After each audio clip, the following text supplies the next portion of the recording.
Army chief general Syed Asim Munir का 2 रोज़ा दौरा उज़्बेकिस्तान। आर्मी चीफ की उज़्बेकिस्तान के सदर शौकत मिर्जा से मुलाकात। ISPR के मुताबिक उज़्बेक वज़ीर दिफा के अलावा चेयरमैन सिक्योरिटी सर्विस और सेक्रेटरी से भी मुलाकात हुई। आर्मी चीफ ने बाहमी तरबियती ताउन और खुफिया मालूमात के तबादले में वसअत पर जोर दिया। उज़्बेक मुसल्लह अफ़वाज के तरबियती मयार, तैयारी, इलाकाई सलामती उमूर से आगाही को सराहा। उज़्बेक वज़ीर दिफा पहुंचने पर आर्मी चीफ को गार्ड ऑफ ऑनर भी पेश किया गया। आर्मी चीफ ने ताशकंद में यादगार शहदा पर हाजिरी दी, फूलों की चादर चढ़ाई।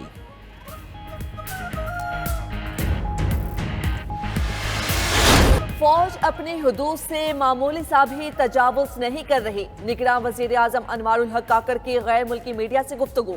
बोले, अब तक ऐसा नहीं लगा हुकूमत को डिक्टेट किया जा रहा है। फौज हुकूमत को हर उस मामले पर इनपुट देती है जो मांगते हैं। सिक्योरिटी और माशी मुश्किलात पर मिलकर काम कर रहे हैं। चेयर लिफ्ट मामले पर रेस्क्यू करने का फैसला उनका था। उन्होंने सिविल मिलिट्री की बहस से हटकर बच्चों को बचाना जरूरी समझा। हमारी इदारा जाती सर्विस डिलीवरी की सलाहियत कम है। अगर कोई चाहता है फौज से मदद ना ली जाए तो इदारों की कारकर्दगी बेहतर बनाना होगी। बेहतरी नहीं ला सकते तो कई सदियों तक फौज से मदद लेना पड़ेगी। मजीद कहा, इलेक्शन का टाइम फ्रेम देना हुकूमत का काम नहीं। चौधरी परवेज इलाही को रिहा होने के बाद दोबारा गिरफ्तार कर लिया गया। साबिक वज़ीर आला पंजाब को इस्लामाबाद हाई कोर्ट के हुक्म पर रिहा किया गया था। इस्लामाबाद पुलिस लाइन से रिहाई के वक्त परवेज इलाही के वकील अब्दुल रज़ाक भी साथ थे। कैपिटल पुलिस के मुताबिक परवेज इलाही को थाना सिटी डी के मुकदमा नंबर 3/23 में दोबारा गिरफ्तार कर लिया गया। SHO थाना रमना की मुद्दत में मुकदमा में दहशतगर्दी समेत 11 दफात शामिल। परवेज इलाही के 18 मार्च के जुडिशल कॉम्प्लेक्स हमला केस में गिरफ्तारी डाल दी गई।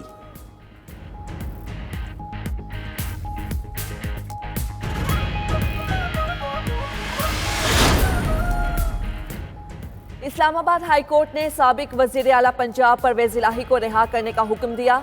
जस्टिस तारिक महमूद जहांगीरी ने 8 सफ़ात पर मुश्तमिल तहरीरी हुक्म जारी किया। कहा, परवेज इलाही के खिलाफ जारी 3 MPO का ऑर्डर मुअत्तल किया जाता है। परवेज इलाही किसी और केस में मतलूब नहीं तो रिहा किया जाए। लाहौर हाई कोर्ट के हुक्म के बावजूद गिरफ्तारी पर तौहीन अदालत की कार्रवाई शुरू हो चुकी। परवेज इलाही 12 सितंबर को अदालत के सामने पेश हों। DC इस्लामाबाद 12 सितंबर तक जवाब जमा कराएं।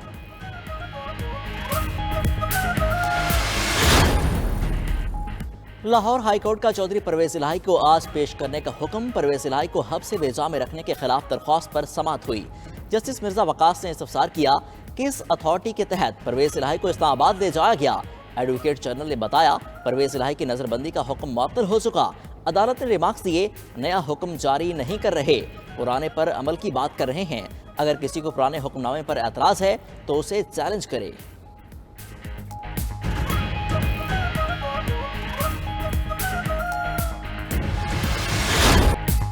नैब तरामीम केस शॉर्ट और स्वीट फैसला आएगा। सुप्रीम कोर्ट ने नैब तरामीम के खिलाफ चेयरमैन PTI की दरखास्त पर फैसला महफूज कर लिया। चीफ जस्टिस उमर अता बंदियाल का केस का फैसला अपनी रिटायरमेंट से कबल ही सुनाने का ऐलान। रिमार्क्स दिए, तरामीम के बाद नैब का बहुत सा काम खत्म हो गया। अब कानून में रियासती असासों की करप्शन, स्मगलिंग या सरमाए की गैर कानूनी मुंतकली जैसे जराइम की ठोस वजाहत न होना मायूस कुन है। जस्टिस एजाजुल एहसन ने कहा, ज़ेरे इल्तिवा तहकीकात और इंक्वायरियां तरामीम के बाद सख्त खाने की नजर हो चुकी।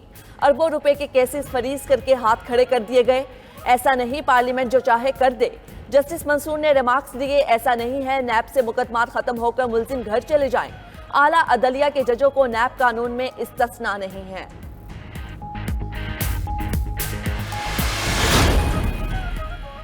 मुस्लिम लीग नून के कायद नवाज शरीफ का मीडिया से राब्ता रखने का आज़म। लंदन में सहाफ़ी के सवाल पर बोले, मीडिया से राब्ता नहीं रखना तो फिर किसके साथ रखना है। मीडिया नून लीग से राब्ता रखे न रखे वो जरूर रखेंगे। साबिक वज़ीर आज़म नवाज शरीफ ने लंदन में बच्चियों से मुलाकात की और उनका अहवाल पूछते रहे। बच्चियों ने कहा कि वो नवाज शरीफ से बहुत मोहब्बत करती हैं, उनके और मरियम नवाज के लिए दुआ गो हैं।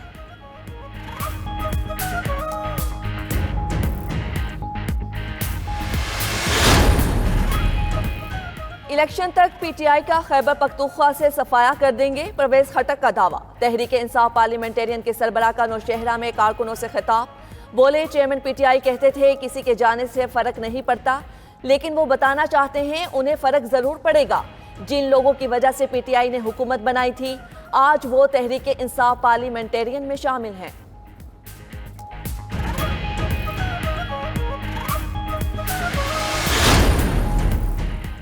निगरान हुकूमत आइन की मुकम्मल पासदारी करेगी।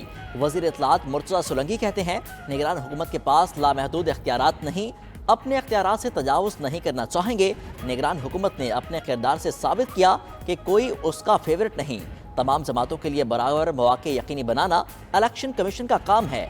अगर किसी को इम्तियाजी सलूक का शिकवा है तो इलेक्शन कमीशन या अदालत के पास जाए। परवेज़ इलाही को एक FIR के तहत गिरफ्तार किया गया। पुलिस को FIR के तहत गिरफ्तारी का इख्तियार है। कोई सियासतदान किसी मुकदमे में गिरफ्तार हो तो वो सियासी कैदी नहीं होता।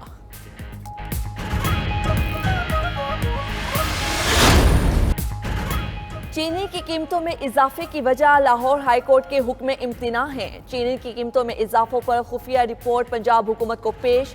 रिपोर्ट के मुताबिक चीनी पर हुक्म इम्तिना ने कीमतों में इजाफे की राह हमवार कर दी।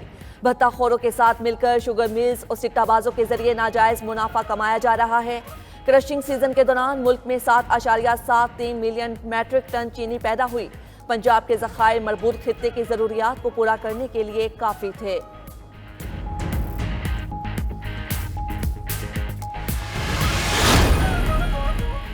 निगरान वज़ीर आला पंजाब मोहसिन नकवी की ज़ेर सदारत चीनी की कीमतों से मुतालिक इजलास। पंजाब हुकूमत का 2 हुक्म इम्तना ख़त्म कराने के हवाले से फौरी अपील दायर करने का फैसला। सेक्रेटरी खुराक ने बताया, हुक्म इम्तना के बायस शुगर मिल्स का रिकॉर्ड हासिल नहीं कर पा रहे। चीनी की कीमतें कंट्रोल करने के लिए खैबर पख्तूनख्वा हुकूमत का भी इजलास। चीफ सेक्रेटरी ने कहा, ज़ख़ीरा अंदोज़ी और स्मगलिंग के खिलाफ कार्रवाइयाँ जारी रहेंगी। स्मगल शुदा चीनी तहवील में लेकर सरकारी निर्ख पर मार्केट में फ़रोख्त की जाएगी। महकमा खुराक शुगर मिल्स के पास मौजूद स्टॉक का रिकॉर्ड रखे।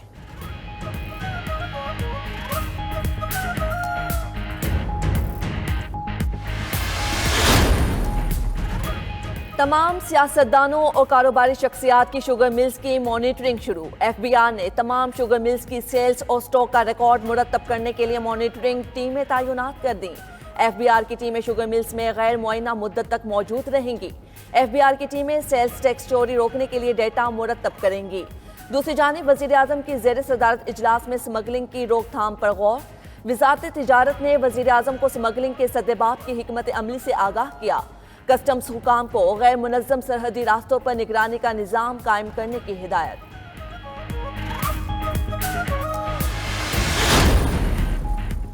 होलसेल सतह पर चीनी की फी किलो कीमत में 2 रुपए तक की कमी हो गई। कराची में होलसेल सतह पर चीनी की फी किलो कीमत 178 रुपए मुकर्रर।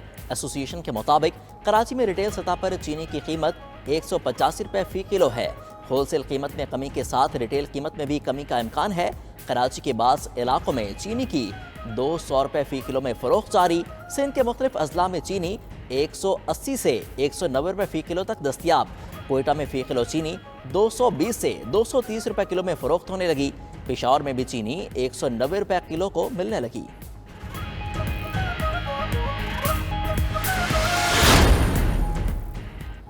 चीनी महंगी होने पर मुल्क भर में चाय का कप भी महंगा हो गया। कराची में चाय की प्याली 80 रुपए में फरोख्त की जाने लगी।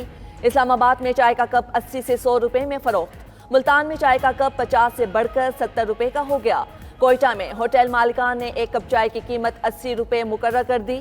पेशावर में चाय के कप की कीमत 40 से बढ़कर 50 रुपए हो गई।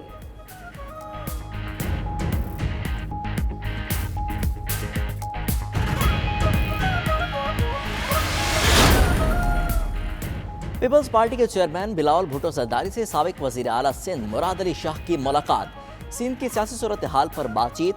मुराद अली शाह ने निगरान हुकूमत के तरक्याती फंड्स रोकने से पैदा अवामी मसाइल से आगाह किया। कहा, अवामी रिलीफ के लिए पब्लिक ट्रांसपोर्ट को सब्सिडी दी थी जो निगरान हुकूमत ने रोक दी। महंगाई के पेश नज़र अस्पतालों के फंड्स भी बढ़ाए थे, वो भी निगरान हुकूमत ने रोक लिए।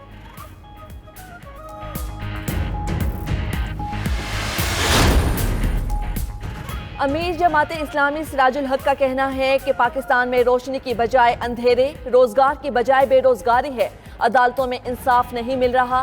गरीब के लिए इलाज नहीं, रिश्वत के बगैर मुलाजमत नहीं मिलती। जमाते इस्लामी पाकिस्तान में इंकलाब लाना चाहती है। पीपल्स पार्टी ने रोटी, कपड़ा और मकान। नून लीग ने पाकिस्तान को एशियन टाइगर्स बनाने और PTI ने हकीकी तब्दीली के नाम पर धोखा दिया। आज पाकिस्तान दुनिया में तमाशा बन गया।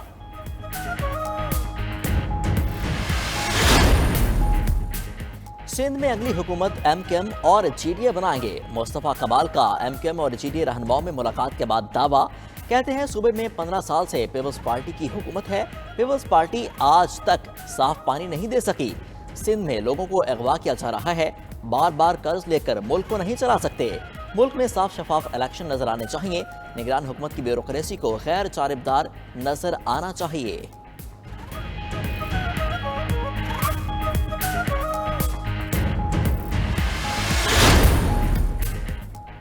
सिंध पुलिस में तकर्रुर तबादले, इलेक्शन कमीशन ने मंजूरी दे दी। कराची पुलिस चीफ जावेद आलम को हटा दिया गया। खादिम रिंद एडिशनल IG तैनात। 31 अजला के SSPs के भी तबादले। 8 जोनल DIGs की असामियों पर नए अफसरान का तकर्रुर कर दिया गया। सिंध की ब्यूरोक्रेसी में भी तकर्रुर तबादलों की मंजूरी। इलेक्शन कमीशन ने सिंध हुकूमत को आगाह कर दिया। कई सीनियर अफसरों की तैनाती से मुतल्लिक सिंध हुकूमत की तजावीज़ मुस्तरद कर दी गई।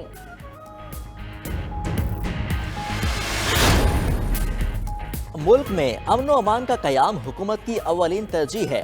तशद्दुद पसंदाना सरगर्मियों को हरगिज बर्दाश्त नहीं किया जाएगा। निगरान वज़ीर दाखिला सरफराज बुगटी ने वाज़ेह कर दिया। इजलास की सदारत करते हुए गैर कानूनी तौर पर मुकीम गैर मुल्कियों की वापसी के लिए जामे हिकमत अमली मुरतब करने की हिदायत। कहा सिविल आर्म फोर्सेस की बेहतरी के लिए जदीद तरबियत और वसाइल फराहम करेंगे।